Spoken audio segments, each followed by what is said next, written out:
Hey guys, what's going on? Just doing a quick little video um, because I've been so busy as of late that I hardly have time to catch up on my TV shows that I always have to wait till usually they come on Netflix or, I've been using the new Amazon Prime, paid for that, so been using that. So I just finished and caught up on the Vampire Diaries season 7, I believe it is. Caught up on the whole thing with one of my buddies. Um, we finished it this morning.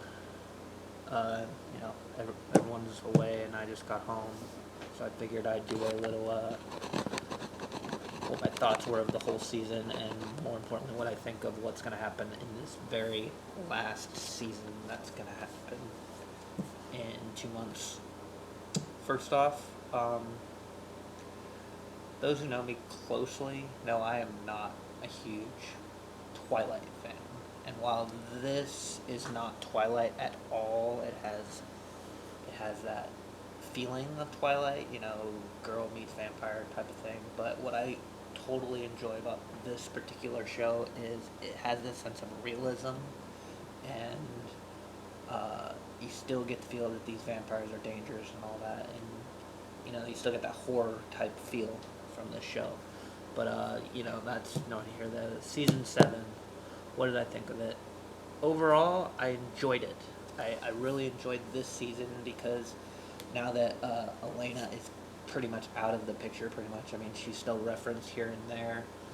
It's more on the brothers, which I always found the brothers more entertaining and more intriguing than I did Elena's story. I love the actress who plays her, and I think she's amazing.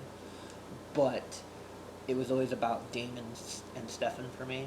I love Damon as a character and how he's evolved into, he's still that flawed character where he's selfish. He doesn't really care about anybody else apart from his relationship with Elena, which has now been put on hold due to this whole Bonnie and Elena being magically linked together. So, and I enjoyed that. And what I also enjoy is the whole Bonnie Damon thing, because I wasn't sure how I was going to feel about that. Because at first, you're like, well, they've hated each other for glorified, 5 years of, as the show's been going on. They pretty much didn't like each other, but they tolerated one. And then all of a sudden, they're friends. And I had to, you know, I had to, like, is this really gonna work? This doesn't really make a lot of sense. Then it started to make sense that they had gone through this whole uh, thing together when they were in that one, like prison world, and they had to deal with the same day over and over, almost Groundhog Day-ish, and they were the only two around. And if when you spend enough time with someone, no matter how much you hate them, you probably will learn to accept them. So throughout the last couple seasons, I've learned to enjoy them as not so much as a romantic couple as some fans would. I consider them just best friends. Uh, the flashback scenes, I was getting so sick of that. That was one of the big negatives I had about this season was, oh, we're gonna have this one story, but then we're gonna have this other story that's happening 3 years ahead of time, and I'm like, okay, that's good to get people to watch it because you're intrigued. Okay, what's going on in this other in 3 years in the future, and how do we get there? But to me, I was like, it would have worked a lot better if I didn't know that was going to happen. Like, let me give you an example. They make it pretty clear in the early part of the season that Caroline and Stefan do not make it out together. That something happens that makes them say, "Oh, they broke up." Okay, then now I have no bearing on caring whether this relationship's going to work because I already know that it's not going to work. That she gets engaged to someone else. I won't tell you who it is, but that was totally not a smart move on a writer's part either. It would have worked a lot better to go, oh, they break up because this happens, and the whole Reina storyline I didn't like. I thought it was kind of dumb. She was a cool character, but at the end of the day, it was just another one of those. Oh, how are we gonna stop this person? And then they stop them, and then something else happens, and then we got to do this, and it was really rushed because it was at the very end of the season. So you had she dies, and then apparently her whatever was keeping her alive goes to Bonnie, who was dying because of what Enzo did, uh, and now she's trying to kill all the main characters, and I'm like, well, that could have been great for a season 8.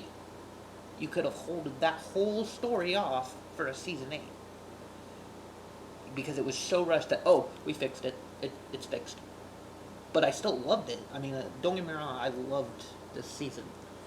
Uh, Most of all because of how they ended the season, and I'm gonna get into that real soon after I have this little discussion about Bonnie and Enzo and how everyone's like latched onto this. I love Enzo as a character. He reminds me a lot of. He's kind of a mix of like maybe a little bit of a Draco Malfoy if Draco and like Harry had become friends in the Harry Potter world. So he can give me that kind of feel, and I love him as a character. But with him all of a sudden being with Bonnie, it didn't feel right, and maybe it'll just take another season for me to get into it because it just felt like again with the whole flashbacks and flash forwards, it just became rushed, and I would have liked it if it was like slowly hinted at. Maybe I'm not paying attention. Who knows? And then we get to the final episode where they had been building this thing that something in the vault, who has been there for years, is very evil and very dangerous. A lot like the darkness from the Supernatural last season, what the darkness was. And that's what I'm getting, that this thing is like the darkness, but we've still...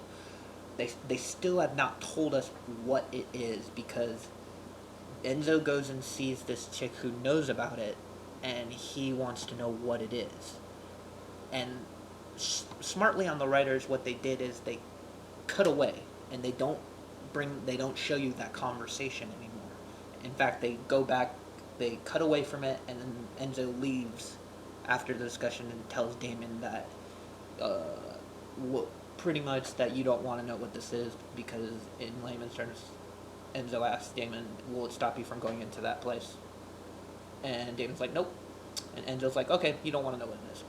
Well, we want to know what it is. And until the very end, where Damon has, stopped this link from Bonnie trying to kill everyone, you hear Elena's voice. Okay? That's obviously a trick to anyone who's watched this series enough to know. Oh, it's a trick. It's whatever that thing is trying to lure Damon in. And I was in my head screaming, do not go there. Do not go there. He goes there, and then while he was on the phone with Enzo and Bonnie, of course, so Enzo's running in to go and figure out where his buddy is. He finds Damon, but already I didn't need any dialogue to know that Damon is not Damon anymore. And what you see is almost grudge-like hands coming towards Enzo, and you see him, and they grab him, pull him away, and they cut to black, which I assume would have been a commercial if I wasn't watching this on Amazon. That would have been the perfect ending. Put the Vampire Diaries little logo up there, done, you're good. I would have loved that, but they took it a little step further, which is why I loved it. How they started the season with everyone writing to Elena, like she had asked them to, about what was going on in their lives. They end it with everyone writing to Elena, telling her what's going on. That Enzo and Damon have disappeared. The thing has disappeared because it took them weeks to open the door, and once they opened the door, the thing had somehow disappeared along with Enzo and Damon. How that happened, don't know. Hopefully they'll explain that in the next season. And from what I'm getting is that this next season is going to rely emotionally a lot on Bonnie, because she had just now lost her best friend and her boyfriend. And it's going to rely a lot on Stefan because of that last conversation Stefan has with his brother about how Damon basically tells him walk out on me like I walked out on you. Be with Caroline. And he does. He walks out on him. And that's the last time he sees his brother before he becomes possessed, as a lot of people are saying he's being possessed. Uh, so now they're all writing, and Stefan writes to tell Elena whenever she sees this that do not blame Damon for what is going on, because apparently there's like 60 or 70 missing persons in the West Coast area, and they know it's Enzo and Damon, and they know that. And he's telling her to not blame Damon when she finds out about this. And the last scene with amazing music that I thought was amazing is of Damon and Enzo hooking this latest victim up by his ankles, and Damon cuts his throat, slits his throat, and hangs him. And while they're hanging him, you see all of these bodies. Like, I had to be at least 60 or 70 bodies all hung, and they cut it off. And that's where you end up. Oh my god, that was the perfect ending, because you have so many questions about what the hell is going on in this next season. What the hell happened to Damon and Enzo? What the hell is this thing? And why the hell are they slitting throats and hanging all of these bodies? Because remember, these are vampires. They drink blood. They're not drinking this blood. They're just, hanging the bodies. So I'm pumped for season 8. I'm probably just gonna wait like I usually do, because I have like zero time to go and see this show, because I'm working and lots of stuff in my life are just keeping me busy. So that's my thoughts on it. I'd love to hear what you guys think. Comment below, and see ya.